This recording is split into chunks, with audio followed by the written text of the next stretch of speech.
Edi, sira na naman ang makina ng roto. Yung pinakatalim ko nasira. Waiting ko muna tayo mula ngayon hanggang bukas.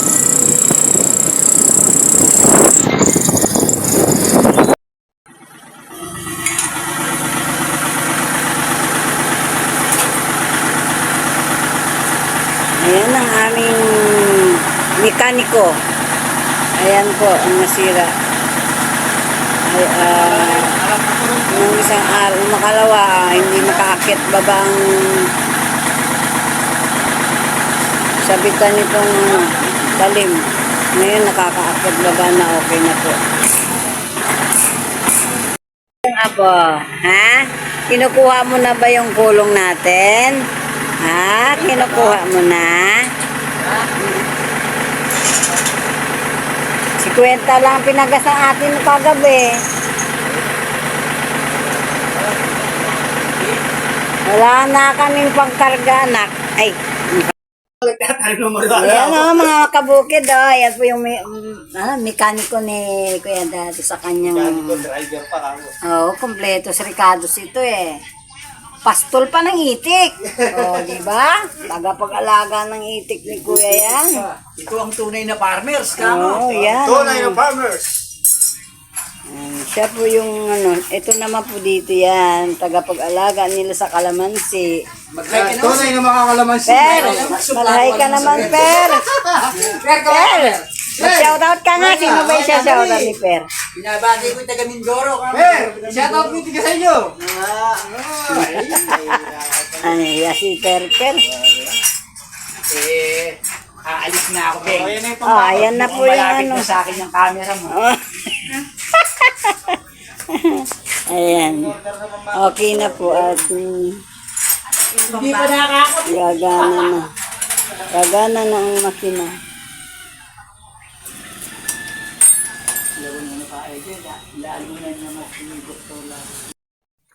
Yan mga kabukid, okay na.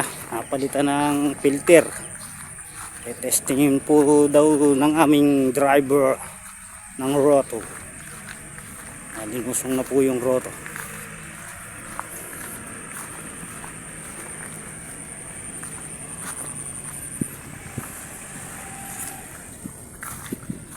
Saan na po yung roto.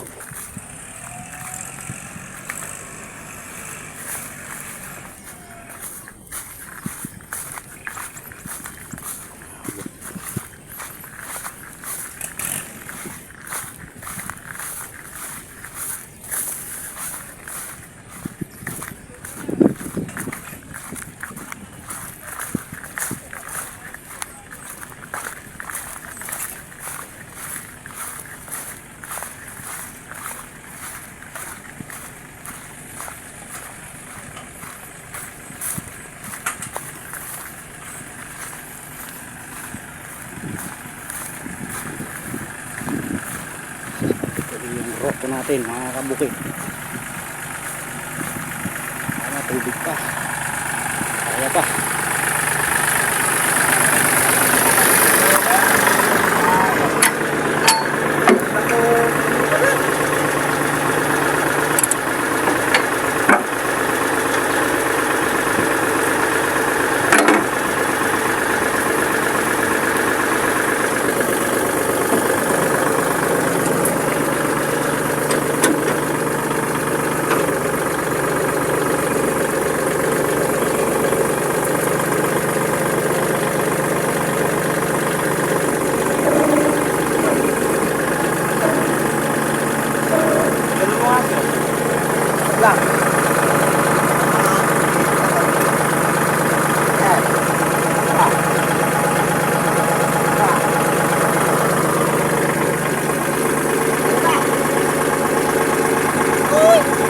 Mikot per, mikot. Mikot yung pinaka-busing.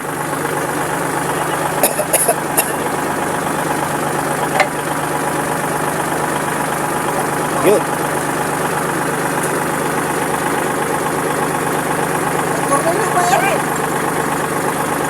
Lock yan, lock. Yan yung lock niyan, laking tulak.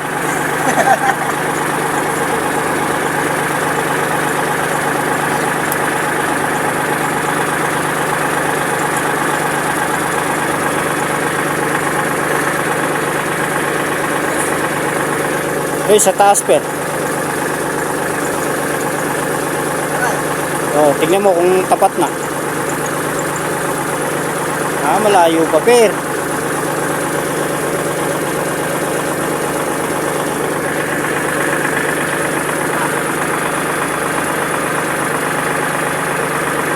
Kasi camera Oo nga eh. Kaya naman, di ko ba kabisado magkakabit niyan eh. Malayo dyan, per. Malayo.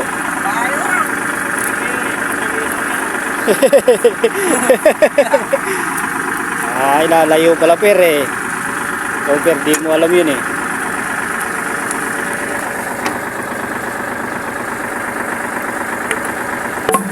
Natapat na yan, per. Oh.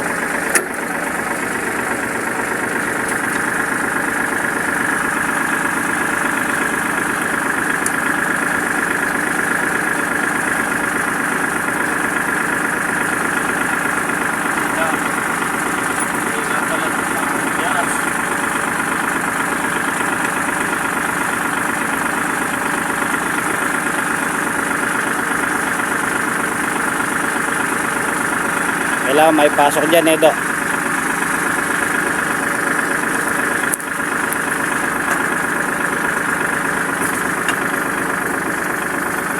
Dali do.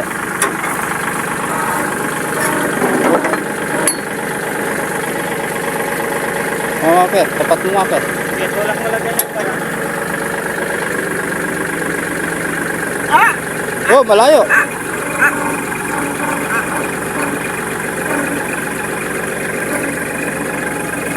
Oh, bumihis.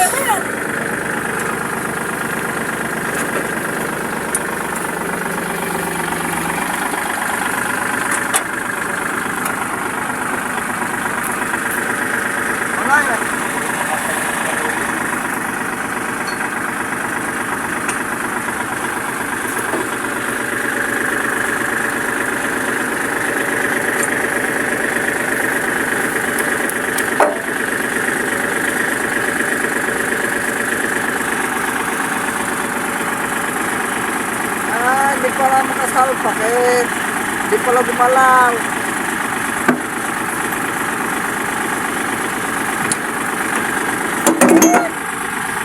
Sinira na, per. Titignan ka niyo, per, do.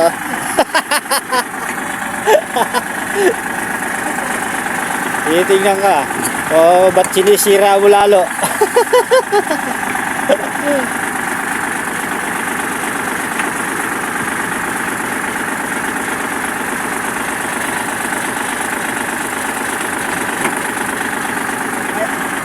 Ayaw! Dito lang, per. Dura ko. Per, dito ka.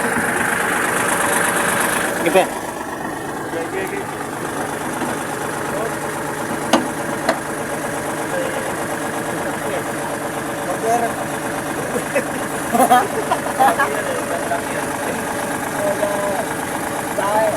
Ganda palang laki na eh.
Dapat ano yung unahin natin, malupit.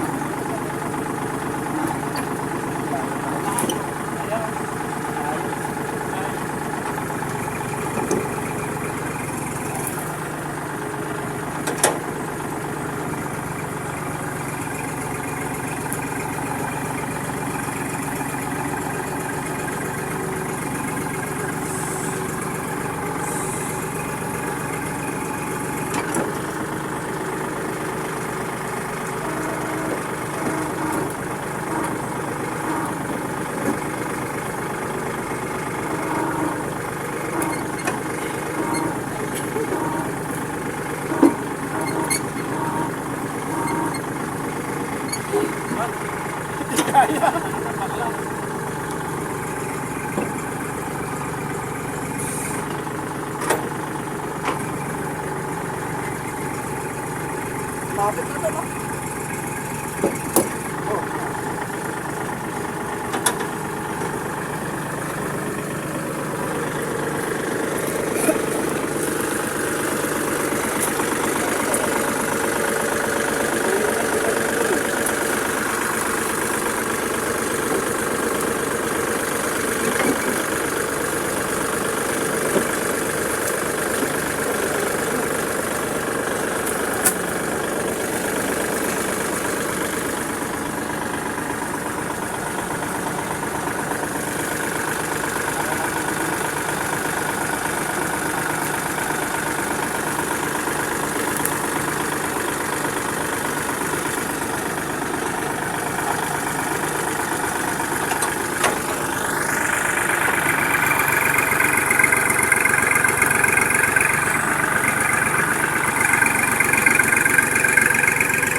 Dito kaya ikwanin namin.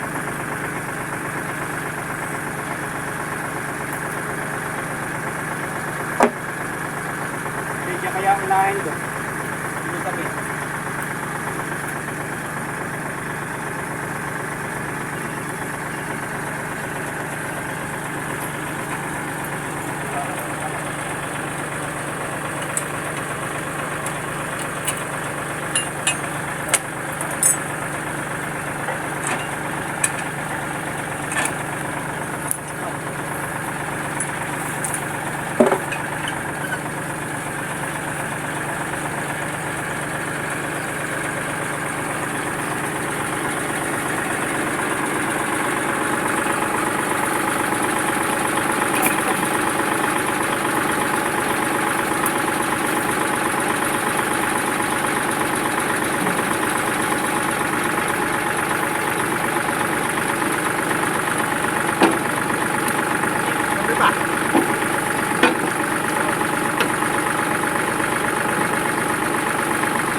Idulusog ba yan na, naka-lock na doon sa bakal.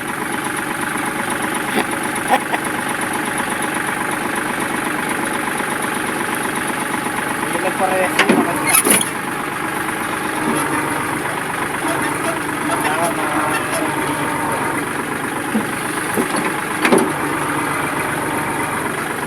Ah, nag-exercise na yan.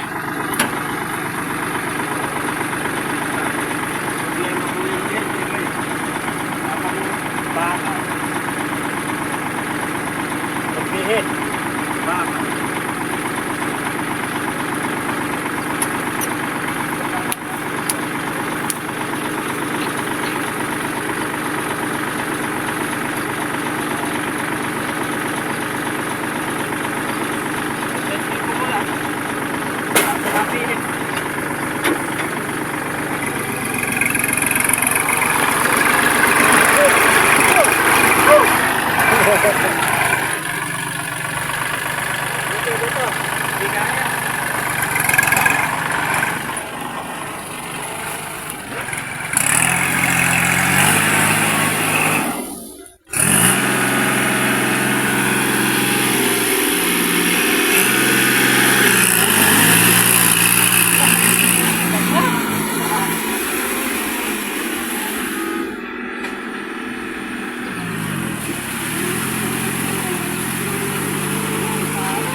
Di sana na, par.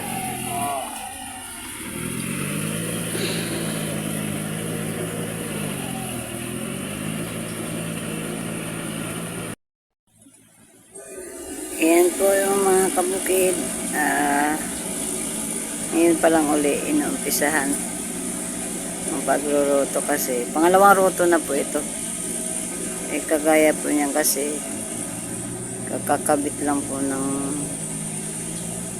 nasira po niyang gamit.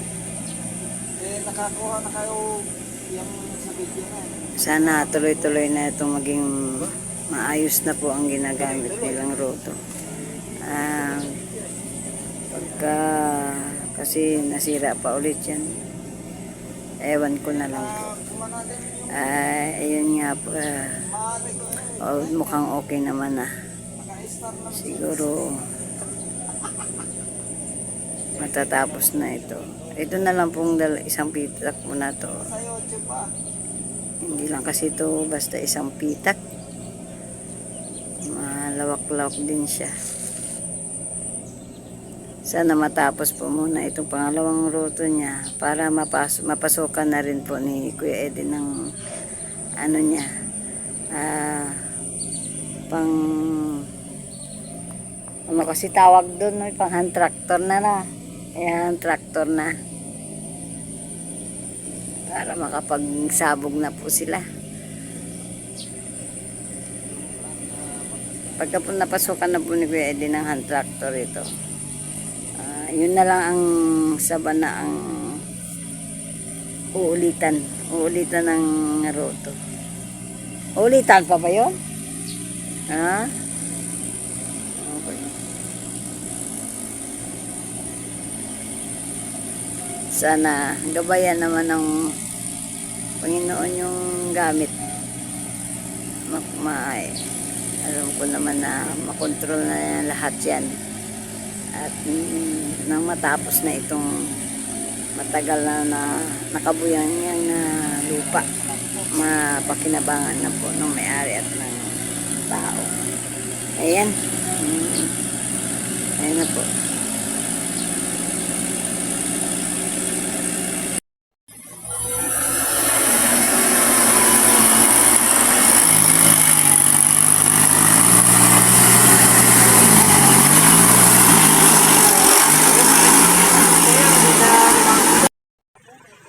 Okay na dong na, okay na yung makina.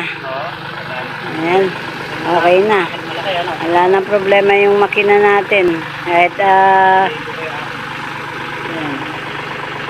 ayan po yung ano niyan eh. Mekaniko niya si Andong Relana, ayan.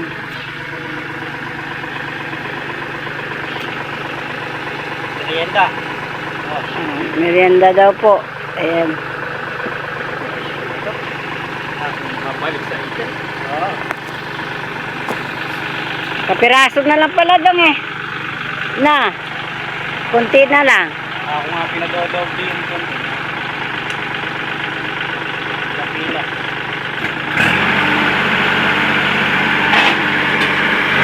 Pinamerienda ko lang na sila.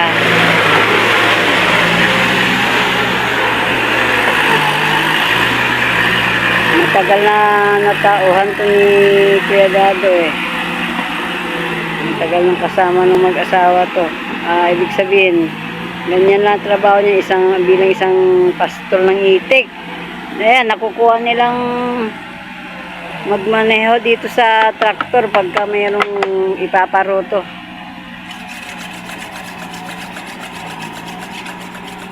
Yun ang kanilang mekaniko driver.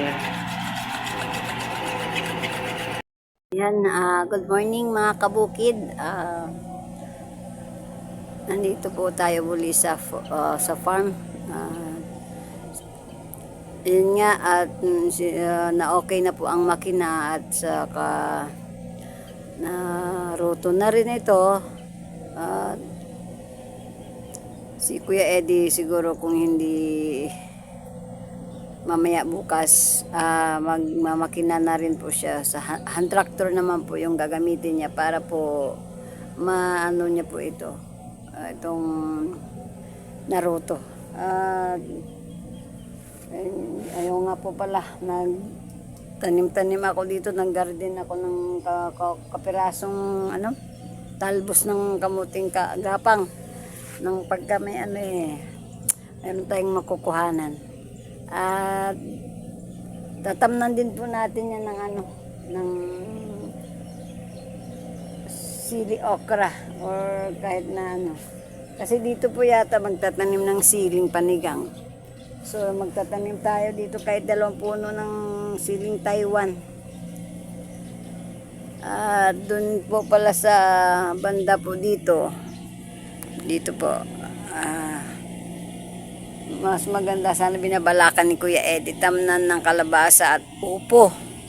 Kaya pinapaparuto niya rin kay Andong pagka natapos po ito. Ayan, pinipinis na lang po ni Andong yan natirang kapiraso na yan at dadalawin daw po muna niya yung kanyang mga alagang itik doon.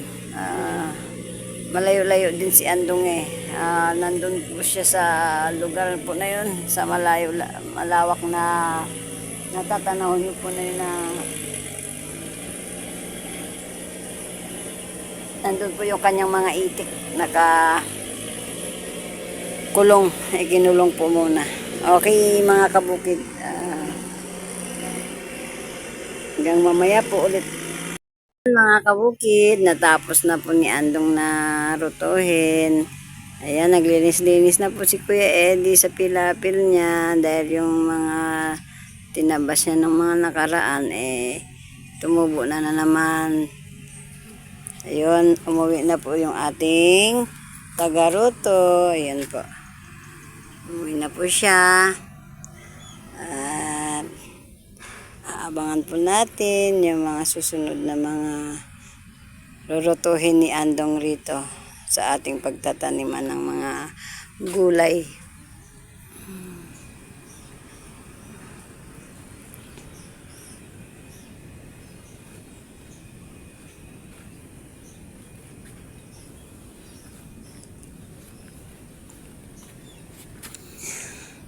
Yan po, siguro pamaya-maya na kami aahon. Antabayan ako na lang po si Kuya Eddie.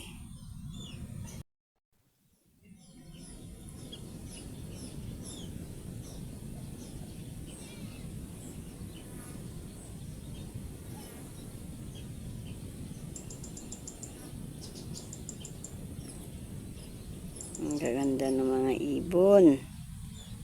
Yan po ang mga tagak.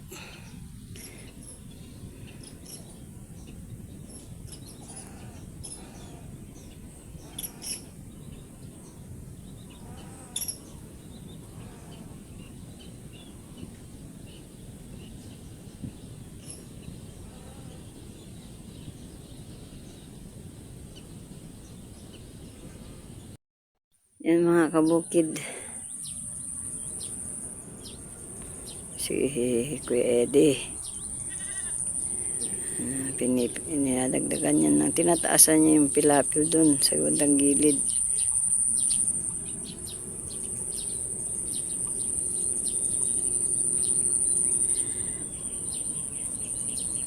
Nasira siguro ng ano yan.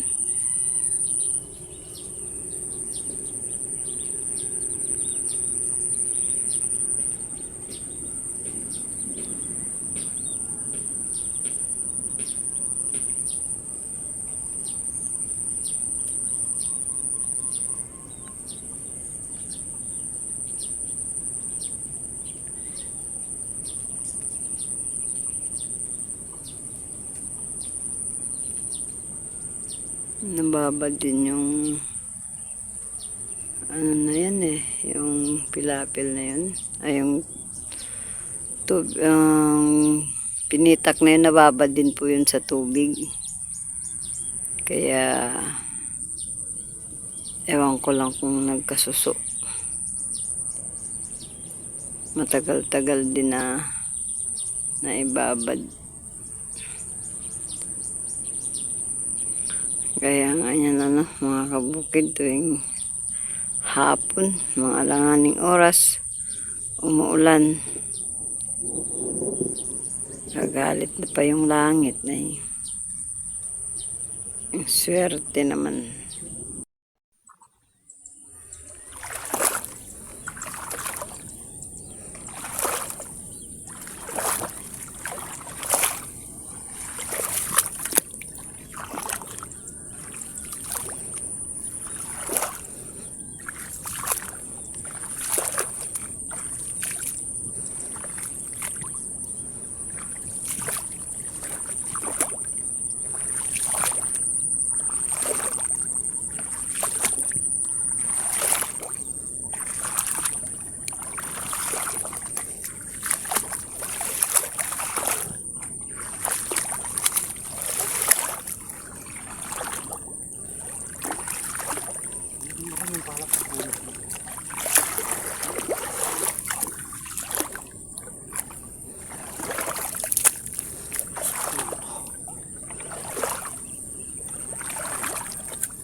Ayan, nabulok.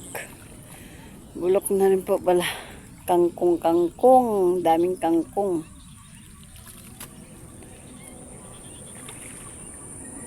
Ayan. Ninadugtungan, dinadagdagan ni Kuya Eddie ng pilapil. Nilalaparan niya.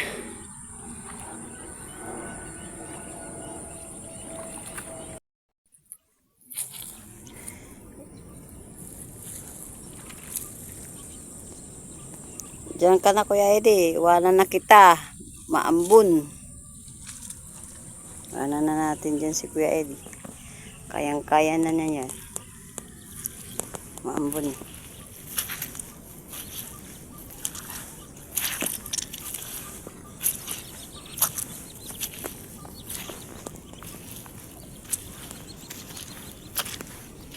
Tayo'y abutan ng ulan. Madulas yung palapil. Hap! Oh. Malanggam pa.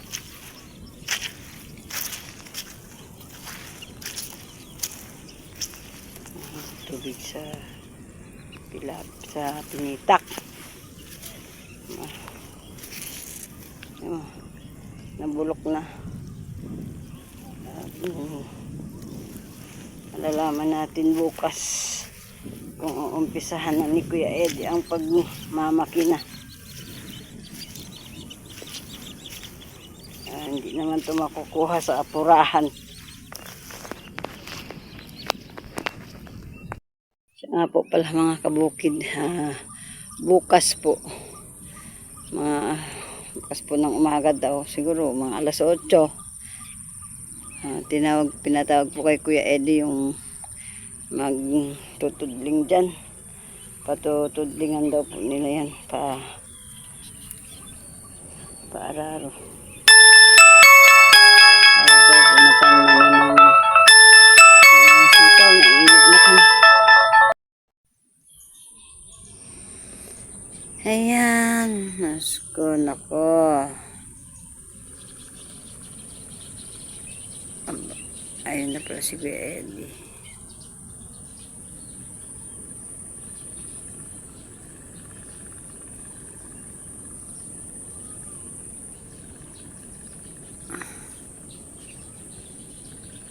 Pati yata sa gitna nilagyan niya na din ng pilapil.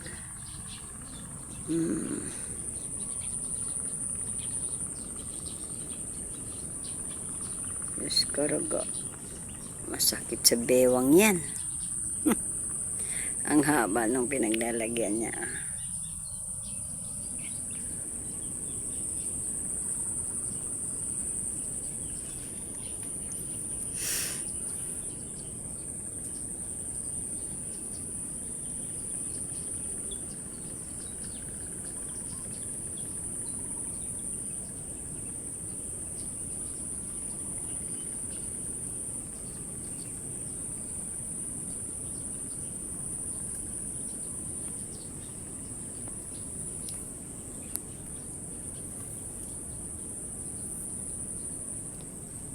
Matapos na po sana itong ulan para po makapagdire-diretso na po tayo sa trabaho. Dire-diretso na ni Kuya Eddie ito malagyan at baka diretso na rin siya sa gulay niya. Sana matuloy bukas. Abangan natin po bukas mga kabukid kung ano pong balita dito sa kabila na yan. Kabilang pilapil na yan.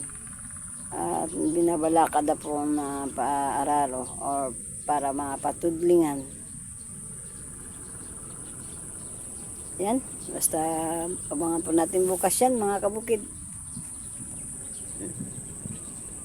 Mga kabukid, maalala ko, ako po ay patuloy na magpapasalamat dyan sa mga pagsuporta nyo. Kahit po na medyo naantala po yung aking mga pag-upload kasi po sa araw-araw po hindi ko po lahat to matutukan dahil po yun nga ang sabi ko pa nga po noon na ang pagdating ng pasukan, ang pagpasok ng pasukan ng mga bata kailangan din po nila na ando na po ako nakasuporta sa kanila. At oo nga po pala mga kabukid, nais ko lang po magpasalamat sa inyong lahat. Shout out po, pasalamat po ako ng marami sa kay Ma'am Mary Cox, Sally Ilano, Enteng Gregorio, pare, maraming salamat sa suporta. At kay Eduardo Yanga and family. Ayan, maraming salamat sa inyo dyan sa San Carlos sa patuloy na pagsuporta. At maraming salamat na rin po sa lahat po ng hindi ko po nabanggit na mga pangalan. Maraming salamat po. At patuloy po tayong pagpalain ng Panginoon at iingatan sa araw-araw nating paghahanap buhay. Dahil palaging walang ang ulan, pabugso-bugso lang, baga sa uulan sa maghapon, uulat aaraw sa buong maghapon. Yung ang nagiging resulta po sakit ng tao at sakit po ng ating mga kabuhayan. Pero ganun pa po magpapasalamat tayo sa Panginoon at kahit papaano meron tayong ganyang sitwasyon. Basta tayo po ay magtitiwala palagi, magdasal, at ingatan ng ating mga kalusugan. Yun lang po ang mahalaga sa ating lahat. At magandang gabi po dyan sa pamilya Nasyon kay sa Pampanga, sa Makabebe, Pampanga. Maraming salamat sa inyong mga pagsuporta dyan. Hi mga titos at titas, dakal asalamat. Ingatan po kayo ng Panginoon. At ayun, pasensya na po talaga. Hindi po ako magsasawang magpapasalamat sa inyong lahat nang dahil sa inyo at ako ay mananatiling masaya. Laging nakangiti. Ayan. Ganito na lang mga kabukid. Abangan pa natin yung ating mga video.